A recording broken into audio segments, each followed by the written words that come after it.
अस्सलामुअलैकुम, आप देख रहे हैं डॉन न्यूज़। मैं हूं सैयद रजी।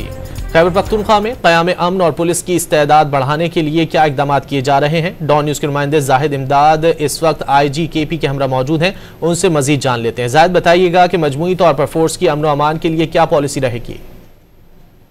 जी बिल्कुल, खैबर पख्तूनख्वा में मजमूई तौर पर सूबे के जो हालात हैं अमन व अमान के हवाले से खैबर पख्तूनख्वा पुलिस की स्ट्रेटजी क्या है, किस तरह अमन व अमान की सूरत हाल को बरकरार रखने के लिए अपनी फोर्स अपनी स्ट्रेटजी बना रही है। हमारे साथ IG खैबर पख्तूनख्वा जुल्फिकार हमीद साहब मौजूद है, इनसे जानेंगे। सबसे ज़रूरी इस वक्त हमारे लिए ये है कि हम फोर्स की जो कैपेसिटी है उसको बेहतर करें। उस कैपेसिटी के अंदर जैसे मैंने कहा कि हम आर्म्स और एमुनिशन मॉडर्न इक्विपमेंट लेकर आना चाह रहे हैं। खैबर पख्तूनख्वा की कुर्बानियां सबसे ज़्यादा हैं, लेकिन इनकी तनख्वाह और इनका शहीद पैकेज सबसे कम है, तो उसके ऊपर भी हमने अब ऑलरेडी काम शुरू कर दिया है।